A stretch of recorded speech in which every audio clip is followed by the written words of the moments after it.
Hey guys, this is John Hang, and in today's video I'm going to be going over how I built these upper cabinets. They feature a really nice dark blue paint, golden handles, as well as soft close hinges and adjustable shelving on the inside. So without further ado, let's get into the build.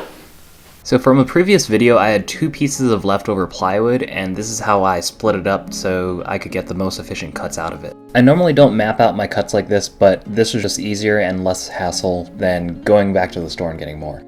So in using my rip cut guide from Craig, I started breaking down the plywood. It's not going to make much sense what I'm doing here, but pretty much I'm just breaking down the pieces so that I can cut them in half and then half again to get my 4 cuts out of each sheet. One sheet is going to be giving me my bottom and top pieces for the cabinets, and the other longer piece that I haven't cut up yet is going to be giving me my vertical pieces. For this piece right here, I'm cutting it to 18 inches and then just setting it aside for the rip cut later. For this piece right here, I'm pretty much doing the same thing, except this is going to be the top and bottom, and the top and bottom will be 22.5 by 18 inches. So here I'm just doing an 18-inch rip cut. So here I was being a little bit stubborn about continuing to use my sawhorses rather than working on the ground, so that's why I had to put these 2x4s in the middle, because the pieces were actually too narrow to fit in between my sawhorses.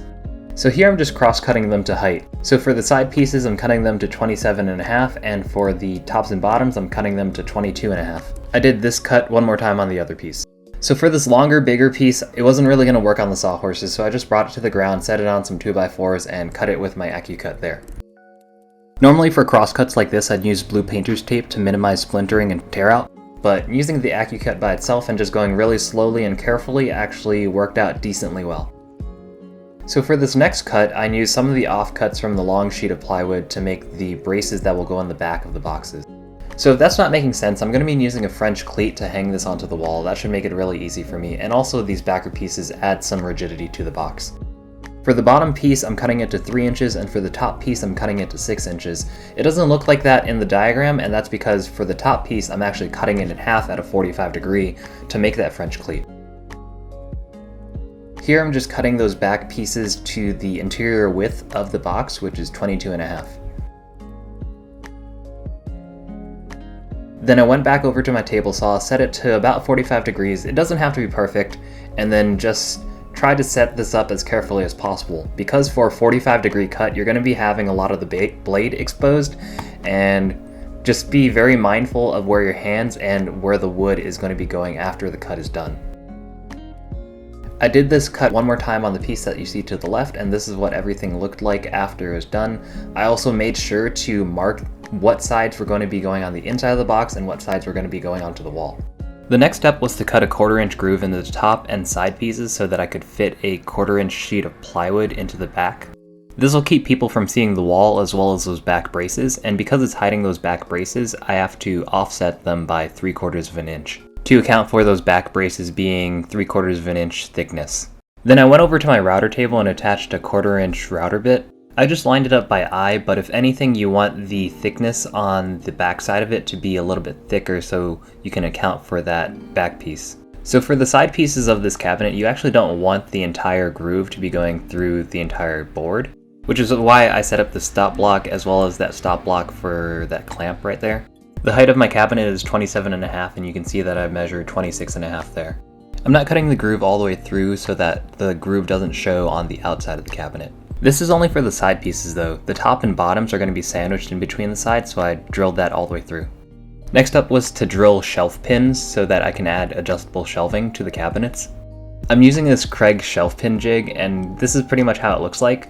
So there's an adjustable fence on this side that comes off or slides in, and you just set it against the edge of your workpiece. You can see that those holes are lined up with my groove, so what you can actually do is take that fence piece off and put it on the other side, and now you've got another offset. So with that fence flipped over, now my holes are going to be in the right place. On the back side of the jig, there's space to store your drill bit and collet, and the cool thing about it is that the collet actually is lined up to the exact height that you need to set it at to get the right height, to drill your holes out without blowing through the other side. So the jig only has 6 holes, but it comes with a pin that you can put in the holes and make sure that your spacing between your next set of holes is even. If any set of these holes is off by just a little bit, your shelves are going to be tilty. So next I started drilling pocket holes into the side pieces, but this is actually a mistake, but I wanted to show you guys anyways, because in the later parts of this video you're going to be seeing a lot of pocket holes everywhere, and this is why I just made a mistake. My original plan was to have the tops and bottom pieces sandwiched between the side pieces. So in this case, I'm actually supposed to be drilling those pocket holes into the tops and bottoms, which I soon found out after drilling all of the pocket holes in those sides. No worries though, because those pocket holes are going to be on the inside of the box, and the box is going to be filled with a bunch of laundry equipment anyway, so it doesn't really matter. And just now I cut in the back pieces that'll slide into the grooves that we mentioned before. So now finally onto assembly. For me, it was really nice to have these longer clamps. These are 36-inch clamps that I bought from Lowe's. To secure things together, I just made sure to apply an even layer of glue, and then I just clamped it together and put those pocket hole screws in. I'm putting in that backer piece now, and you can see that I glued it, and now I'm pocket hole screwing it onto the side pieces as well as to the bottom piece. I'm marking lines from 3/4 of an inch from the top so that I can attach that French cleat backer piece. You can see adding that backer piece for the French cleat made things a lot more square and rigid. After that was pocket hole screwed in, I slid the backer piece into the groove and then fit the top piece onto the top of the box. I had to put these clamps here to act as a second pair of hands so that it wouldn't tip forward as I was screwing things in. But then I just screwed in from the top, and at this point the carcass was pretty much assembled. The next step was constructing the face frame for the cabinets. In a previous video I just used plywood for the face frames, but here I learned from those mistakes and I'm using pine 1x2s, and because they're solid wood, I don't have to edge band them and I can pretty much paint them immediately. As for measuring, I would probably take real measurements rather than measurements that you think are there, just because the way that the box was assembled probably isn't perfect. To turn the face frame into one solid piece, again I used pocket holes, but in this case I just used inch long screws. This is more to have the face frame be square. The strength from the face frame will actually come from me gluing and nailing it to the actual cabinet. So with my face frame assembled, I just brought it back to the cabinet and then squared it up as best as I could. I applied some glue before putting it on here, and then I used my nail gun. My nail gun's not exactly calibrated. I think I figured out why, but this is the result, and I just did this to kind of get it flat. I just used my 5-in-1 to get it flat, and then I used the point of it to get it underneath the wood so that I could wood filler it later. I'm using this plastic wood from DAP, and I saw it recommended in another video, so I figured I'd try it. The results were pretty good, not too great, but better than nothing I guess. In this clip I'm just going around the face frame and filling in any voids or gaps. I made sure to mound up the filler for sanding later, so it looks ugly here, but once you sand it, it looks perfectly fine, and that's what I did here. I also took the time to make sure that the face frame was a little bit more even with the rest of the cabinet. After sanding, I realized that the bottom of the cabinet would be exposed plywood on these edges, so I put edge banding there, so that when I paint it, the edge banding won't pull in the paint unevenly. Then I just used this trim tool, my utility knife, and a sander to get it sanded to the touch. Alright, so the next part is attaching the door. I'm going to be installing my door with a concealed hinge jig.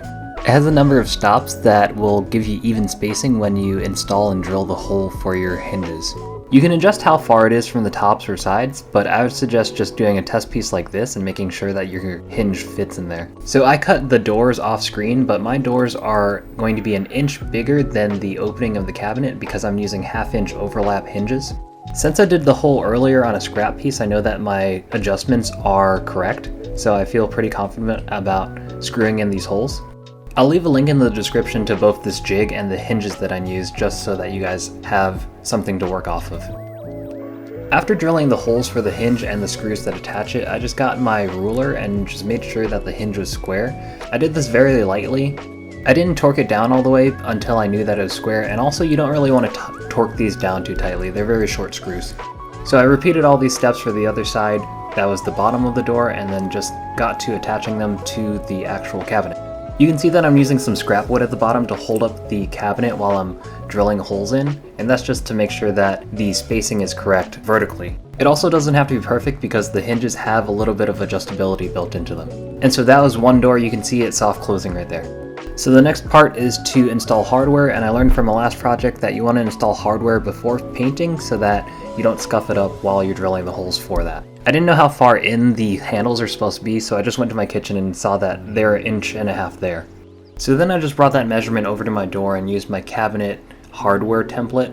The hole spacing for my hardware is 3 inches apart, so I just made the holes for each one of those 1.5 inches from the center. So now I know that all my hardware fits onto the cabinets, I removed all the hardware and then started by sanding. This is to prep for the paint so that I can get a smoother finish. It doesn't have to be perfect because the paint is gonna also hide some of the imperfections. In my last video, I used a sprayer to apply paint and the sprayer was just way too much work. So in this video, I'm gonna be using a foam roller instead. Applying the actual paint probably took a lot longer, but the actual process of painting was probably about the same amount of time, honestly. I did 1 layer of primer and the primer dries in about an hour, so it doesn't take that long, and then I got started on the actual paint color. This one's called Dark Night by Shermin Williams, and it's going to match the same built-ins that I did for my washer and dryer that I did in the last video. With this paint I did about 3 coats, and that's mostly because some of the primer was still showing through the grain of the wood and I wanted to get rid of that. So while the paint was drying, I installed the other side of the French cleat, that one piece of wood that we cut at a 45-degree angle. I made sure that at least one screw was in the stud, and for the other screw that was not in a stud, I used a drywall anchor. So the next day after the paint dried, I just brought that into the house and then hung it onto the French cleat, and then just secured it to the wall with another cabinet screw, and this is going through the backer piece at the bottom that we added, the 3-inch one. And this is still in line with the stud in the wall. I tried looking online and it seemed that securing it to one stud was enough, but let me know if that's not. So then with both cabinets attached to the wall, I just went and reattached the doors by reattaching the hardware and then reassembling the cabinet pulls. So I didn't show myself cutting the adjustable shelves, but if you've come this far, I think that you're plenty capable to do that yourself. I also added some open shelving to the cabinets. To attach the open shelving, you just buy some pins like this and you just fit them into the holes that we drilled earlier, and then they just sit on top of that. Alright, so here it is with the cabinet fully installed. I also added some open shelving over there. Here it is on the inside, and here's the soft closed door. And on the inside, I added open shelving. You guys already probably know how to do that if you've gotten this far in the video. But I also added this. If you want to learn how to build a drawer like this, I'll include a link right here to watch my previous video where I did do drawer slides and drawers in more depth. Alright, so that's the end of the video. Hopefully you liked it. Hopefully you learned something. If you did, consider subscribing if you want to see more content like this, or giving the video a like if you actually did like it, or if there's anything I'm missing, or if you have any questions, leave a comment down below. Until next time, this has been John Hing. Thanks again for watching.